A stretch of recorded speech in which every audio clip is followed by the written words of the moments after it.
My son asked me to buy him a pencil box and I thought, why not make one? Just that it will be made out of wood. Also in this video, I'll cover a couple of more ideas using scrap wood. I'm Josh and you're watching my DIY channel Video Echo. I've been working with pallet wood for some time simply because it's inexpensive and it is easily available.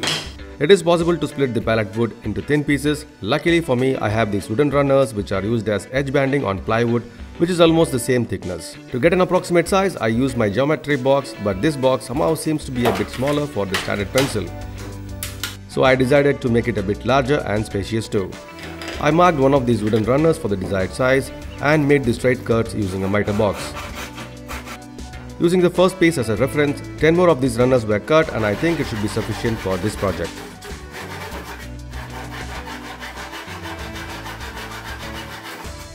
So I've cut 4 pieces for the bottom, 4 pieces for the top cover, 2 that runs along the length and 2 that makes the width. Nothing here is cut to final size as these edge banding runners are not consistent in their width. They don't have to be, cause on plywood these will be trimmed flush using a router. Then I began gluing the pieces using wood glue. These mini clamps are quite handy for small projects and I would totally recommend it. The links to buy them will be in the description as always. And no, I'm not being paid to say this. Adequate weight on top of the pieces should avoid warping, but I think I messed it up somewhere. After 24 hours, I have the top and the bottom piece ready. I took both of these pieces to the table saw and trimmed it to the final size. Once cut to the final shape, the surface of both of these pieces were sanded smooth.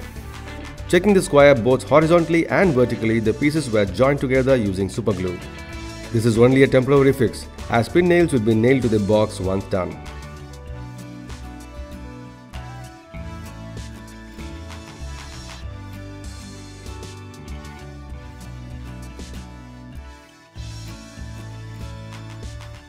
The bottom part of the box and the top lid is ready. A mini hinge can be used for the opening and closing of the box.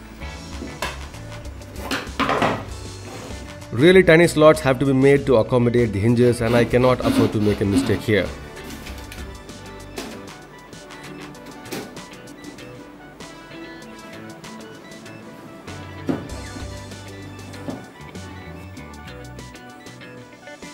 It would be easier to screw the hinges on the lid first.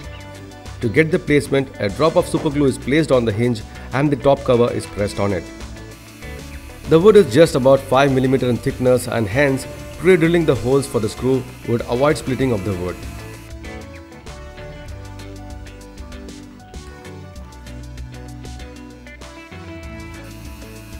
The top lid is placed where it needs to be and the hinge is attached to the main box. To make the magnetic lock, one half of a hinge is cut and in this case it is steel. It might not work if it was brass or something.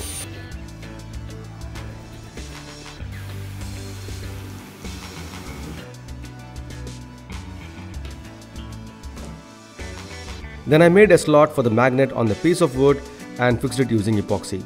It was sanded enough to accommodate for the metal piece held on the top cover for a close fit. To my surprise, this plan worked. All that was left was a bit more sanding.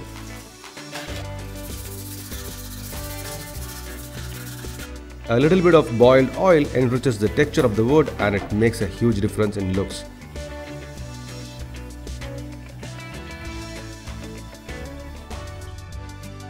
With this, we have a pencil box that is not made of plastic, it is customized and it looks totally elegant.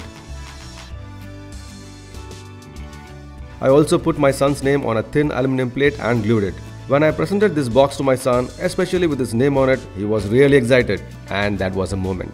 Let us move on to the next idea. Not everyone has migrated to the wireless way. We still have a lot of wires left with us like micro USB, USB, USB 2, USB 3, auxiliary cables, charging cables, etc. etc. I need to think of a way to store these or hang these in a way that looks a little better. The next idea could be the solution. It is now time to cut some pallet wood to a specific size.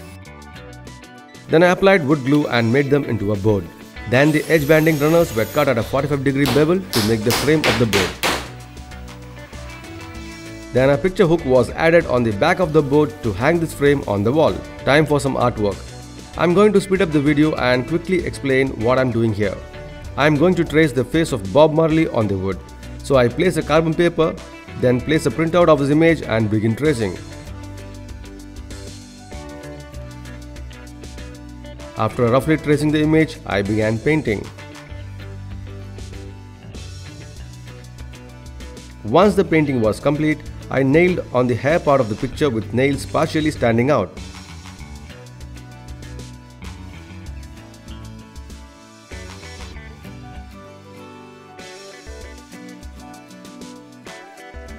Now we have a good spot to hang the wires.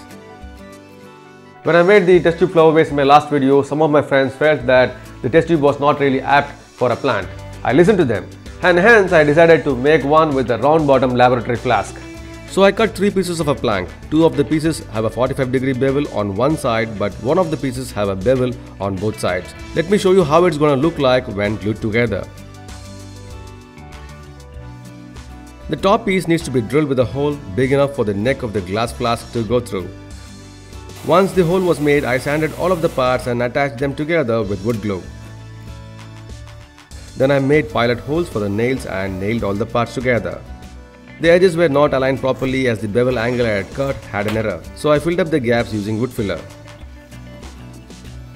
Once it dried, the wooden structure was sanded again. It was sanded till the finish was smooth enough, and then I oiled it with some hot vegetable oil. Finally, we need to fix the flask in its place. Since the neck of the flask is the same size of the hole, something should keep it in its place. The simple way I could think of was to tie some jute threads. Now we can add some water and add a stem of money plant.